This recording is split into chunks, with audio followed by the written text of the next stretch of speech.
Both the alleles express, तो it is called codominance. ठीक है, कोडोमिनेंस के अंदर दोनों की दोनों एलील्स आगे जाके एक्सप्रेस हो जाती हैं। विच पार्ट ऑफ इंटेस्टाइन, उसके अंदर जिसके अंदर थिक लूप्स हैं और मेजेंट्री जो है वो लेस है, और साथ साथ जो हमारे पास वेजा रेक्टा यानी कि वेसल्स वाला है तो वो लॉन्ग है, लंबे लंबे वेसल्स हैं जो कि अराउंड आर्केड कर रहे हैं। तो ये हमारे पास, ये एमसीक्यू बहुत रिपीट होता है, तो ये हमारे पास ज्यूजिनम की हिस्टोलॉजी है। In strenuous exercise what will decrease, तो ये हमारे पास total peripheral resistance will decrease in strenuous exercise. IgE receptors are found on mast cells. Transitional epithelium characteristic is, तो इसके अंदर हमारे पास क्या है कि एपिकल डोम शेप्ड, ये जो हमारे पास ट्रांजिशनल एपिथेलियम यूरिनरी ब्लैडर की कैरेक्टरिस्टिक है ना, तो ये क्या है, जो हमारे पास एपिकल डोम, बड़े बड़े डोम्स जो हैं वो एपिकल की तरफ बड़े बड़े डोम सेल्स जो है वो मौजूद होते हैं। ठीक है, तो ये इसकी कैरेक्टरिस्टिक फाइंडिंग है। Female had aortic root dilatation up to 4 centimetre.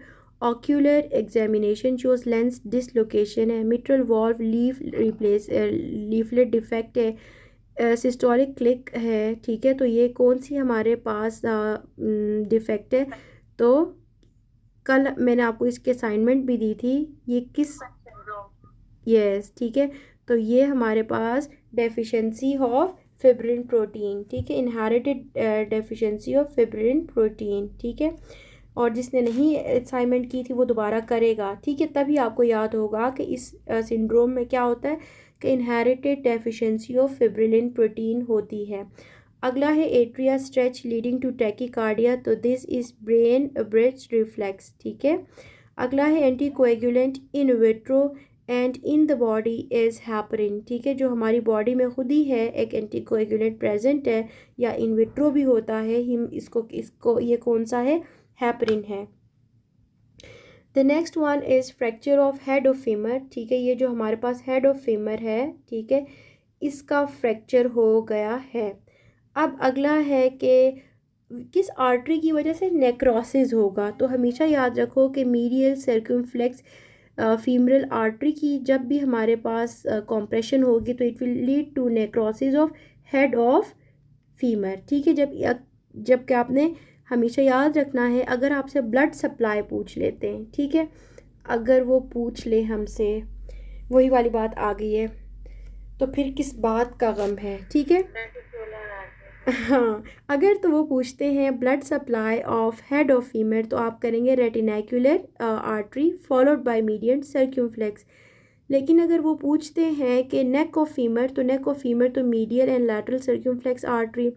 अब ए वेस्कुलर नेक्रोसिस के अंदर हमेशा याद रखो कि ये हमारे पास कौन सी आर्टरी, मीडियल सर्क्यूमफ्लेक्स फीमरल आर्टरी है। क्लियर है, मीडियल सर्क्यूमफ्लेक्स फीमरल आर्टरी, जब भी हमारे पास उसकी लीजन होगी तो यहाँ पे नेक्रोसिस होगा। और छोटे बच्चों के अंदर याद रखो, ठीक है, 1 साल से लेके 5 साल के बच्चों के अंदर के ऑब्ट्यूरेटर आर्टरी जो है वो हेड की तरफ सप्लाई करती है। ठीक है, okay. The next is 4 years old boy was attended in a clinic and was observed to have short neck। गौर से सुनो, शॉर्ट नेक है, लो हेयर लाइन है, posterior aspect of the neck and was known to be suffering from heart condition। X ray of the neck shows fused cervical vertebrae and on examination क्या पता है movement of the upper limb was noted. ठीक है, restricted या limited movement of upper limb was noted. Most likely the diagnosis is Klippel Feil syndrome. ठीक है, कैपिल Feil syndrome में क्या होता है, शॉर्ट नेक है, लो हेयर लाइन है, ठीक है, और दूसरा है कि हार्ट की कोई नॉन कंडीशन है और एक्सरे पे सर्वाइकल वर्टिब्रे फ्यूज्ड है। ठीक है, ये याद रखो, कैपिल फेल सिंड्रोम, आगे एरो लिख के लिखो, फ्यूज सर्वाइकल वर्टिब्रे लिखो। ठीक है, और उसी की वजह से अपर लिम्ब की मूवमेंट भी रिस्ट्रिक्टेड है या लिमिटेड है। ठीक है, अगला है anterior to left suprarenal gland. तो सुप्रारीनल ग्लैंड के एंटीरियरली हमारे पास मौजूद है लेसर सैक। ठीक है, अब देखो हमारे पास राइट और लेफ्ट सुप्रारीनल ग्लैंड्स को हमने देखना है और हमें पता होना चाहिए कि एंटीरियरली कौन से स्ट्रक्चर्स लाई करते हैं। ठीक है, ये जो हमने अभी पढ़ा है कि ये लेफ्ट सुप्रारीनल ग्लैंड के एंटीरियरली क्या प्रेजेंट होता है, तो वो है लेसर सैक, ठीक है। लेफ्ट सुप्रारेनल ग्लैंड के एंटीरियरली लेसर सैक मौजूद है, ठीक है। एंटीरियरली पेंक्रियास है, लिवर लेसर सैक है और स्टमक है, ठीक है। पेंक्रियास है, स्टमक है, तो ये चीज़ें मौजूद हैं। पोस्टीरियर आप देखते हो तो डायफ्राम मौजूद है। राइट सुप्रारेनल ग्लैंड की अगर मैं बात करूं, ठीक है, ये जो हमारे पास सुप्रारेनल ग्लैंड है, ठीक है, राइट साइड की एंटीरियरली क्या आता है, राइट लोब ऑफ लिवर, ठीक है, क्योंकि राइट साइड पे पड़ा हुआ है तो बड़ा सा राइट लोब ऑफ लिवर जो है एड्रिनल ग्लैंड के आगे पड़ा हुआ है। और साथ साथ मौजूद है इंफीरियर वेना केवा, ठीक है, इंफीरियर वेना केवा भी इधर ही से जा रही है। और अगर आप पोस्टीरियर देखते हो तो दोनों के पोस्टीरियरली डायफ्राम जो है वो मौजूद है। समझ आई? आप इसको ऐसे याद रखो कि जो हमारे पास राइट एड्रिनल ग्लैंड है तो राइट साइड पे ही क्या मौजूद है, लिवर। तो ये याद रखो कि लिवर का राइट लोब मौजूद है, ठीक है। और लेफ़्ट साइड पे जब आप बात करते हो तो लेफ़्ट साइड पे क्या मौजूद है, स्टमक मौजूद है। तो सामने स्टमक आया होगा, पेंक्रियास आया होगा और लेसर सैक आया होगा। Am I clear? ज़्यादा मुश्किल बात तो नहीं की मैंने? After complete endocrine and gonadal development, ovulation starts regularly. तो it is called menarche, ठीक है। Which factor is important for delayed wound healing? तो हमेशा याद रखो कि delayed wound healing के अंदर उस दिन हम लोग पढ़ के आए हुए कौन सा फैक्टर है, इन्फेक्शन, ठीक है। लेकिन अगर इन्फेक्शन मौजूद नहीं होगा तो फॉलोड बाय हमने डायबिटीज़ किया था, ठीक है। इसका आंसर इन्फेक्शन है। अगर इन्फेक्शन नहीं है तो फॉलोड बाय डायबिटीज़ करोगे आप। अगला है female with recurrent abortions in isolated prolonged APTT most likely associated is. तो ये हमारे पास क्या है, ल्यूपस एंटीकोएगुलेंट इसके अंदर मौजूद होंगे। ये क्या है हमारे पास, एंटी फॉस्फोलिपिड सिंड्रोम की पेशेंट है जिसके अंदर रिकरेंट एबॉर्शंस हैं और प्रोलॉन्ग्ड APTT है, ठीक है। अगला है aponeurosis fibres of internal oblique with structure. तो आई से मैंने आपको याद कराया था, टी कर देना है, IT याद कराया था ना। तो ये हमारे पास क्या है, कॉन्जॉइंट टेंडन है। कॉन्जॉइंट टेंडन में है इंटरनल ऑब्लिक, ठीक है, IO दोनों में मौजूद है। और कॉन्जॉइंट में भी अगर आप वर्ड देखो अंदर IO साथ लगे हुए। इंटरनल ऑब्लिक में आई, इंटरनल का आई और ओ इसका IO उठा लो, ठीक है। और साथ ही कॉन्जॉइंट टेंडन में भी क्या है, OI है। समझ आई? तो अगर आप इस तरह भी अक्सर मैं बच्चों को चीज़ें बताती होती हूँ याद करने के लिए। अगला है rectus sheath above the arcuate line is form by external and internal oblique aponeurosis, ठीक है। External and internal oblique aponeurosis का जो है क्या है कि इनके ऊपर जाके जो है rectus sheath above the arcuate line in दोनों मसल से फॉर्म हुई हुई है, ठीक है।